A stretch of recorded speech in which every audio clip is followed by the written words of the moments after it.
বন্ধুরা, আজকের রেসিপি হচ্ছে ছানার কোপ্তা। কাঁচকলার কোপ্তা তো হয়, তা আজকে ছানার কোপ্তা আমি করেছি। কাঁচকলার কোপ্তা তোমাদের সাথে অবশ্যই আমি শেয়ার করব। তো কিভাবে করলাম আমি সেটা দেখতে গেলে পুরো রেসিপিটা তোমাদেরকে দেখতে হবে।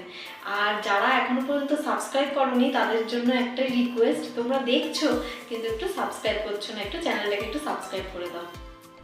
আমি এখানে গ্যাস চুলায় বাটি বসিয়ে দিয়ে 500 ml দুধ গরম করে ফুটিয়ে নেবো একবার, দিয়ে তার মধ্যে দিয়ে দেবো ছানা কাটার পাউডার, দিয়ে একবার দুবার ফুটিয়ে আমি ছানাটা কেটে নেব। কেটে নিয়ে আমি ছানাটা ভালো করে জল ঝরিয়ে নেব। তো আমি এখানে নিয়েছি পাউরুটি, পেঁয়াজ, রসুন, কাঁচা লঙ্কা। আর এই ছানার জল ঝরানো ছানাটা ভালো করেই জল ঝরাতে হবে যাতে জল না থাকে। পাউরুটির চারপাশ থেকে আমি শক্ত অংশটা বাদ দিয়ে মাঝখানের পাউরুটির অংশটা নিয়ে নেব। এইভাবে আমি প্রত্যেকটা কেটে নিয়ে ছানার মধ্যে পেঁয়াজ, রসুন, কাঁচা লঙ্কা এবং পাউরুটি দিয়ে আমি একটা পেস্ট তৈরি করে নেব। পেস্টটা এইরকম শক্ত ধরনের হবে। এরপর গ্যাস চুলায় আবার কড়ায় তেল দিয়ে ছাঁকা তেলে আমি এগুলো বড়ার আকারে ভেজে তুলে নেব। মিডিয়াম ফ্লেমে ভাজতে হবে, তাহলে পরে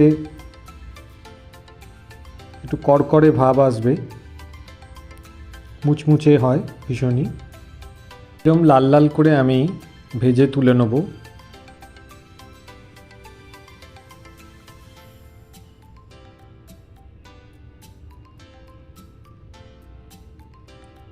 সবকটা বড়া তুলে নিয়ে আমি আলাদা করে রেখে নেব। আমি এখানে নিয়েছি বড়া যেটা আমি ভেজে তুললাম, তাছাড়াও পেঁয়াজ, টমেটো, কাঁচা লঙ্কা এবং আদা বাটা। প্রথমে কড়াইতে 2 চামচ পরিমাণ তেল দিয়ে তাতে অল্প গোটা জিরে 1/2 চামচ মতন দিয়ে তেজপাতা ছেড়ে দেবো একটি। অল্প ভেজে নাড়াচাড়া করে পেঁয়াজটা দিয়ে দেবো। পেঁয়াজটা একটু বাদামি রঙের হলে তাতে দিয়ে দেবো স্বাদ মতন নুন। তারপর দিয়ে দেবো কুচানো টমেটো, আর দেবো স্বাদ মতন ঝালের কাঁচা লঙ্কা। 1 চিমটে হলুদ দিয়ে দেবো। দিয়ে আমি ওটাকে হালকা নাড়াচাড়া করে ভেজে একটা পেস্ট বানিয়ে নেব।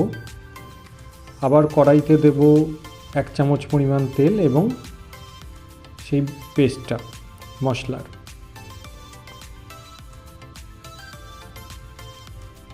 তার মধ্যে দিয়ে দেবো আদা বাটা 2 চামচ পরিমাণ, দিয়ে ভালো করে ফ্রাই করে ভেজে নিয়ে তাতে দিয়ে দেবো ফ্যাটানো টক দই প্রায় 4 চামচ পরিমাণ। ভালো করে ভেজে তাতে জল দিয়ে দেবো আরেকবার ফোটার জন্য, এবং 2 চামচ চিনি স্বাদ মতন আমি এতে ছড়িয়ে দেবো, এবং মশলাটা ভালো করে কষিয়ে নিয়ে অল্প একটুখানি জল, গরম জল দিয়ে ফুটতে দিয়ে মশলাটাকে আমি একে একে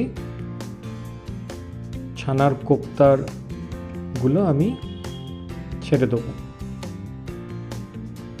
হালকা করে উল্টে পাল্টে ভেজে সামান্য 1 চিমটি মতন গরম মশলা ছড়িয়ে দিয়ে নামিয়ে নিলেই আমার হয়ে গেল ছানার কোপ্তা।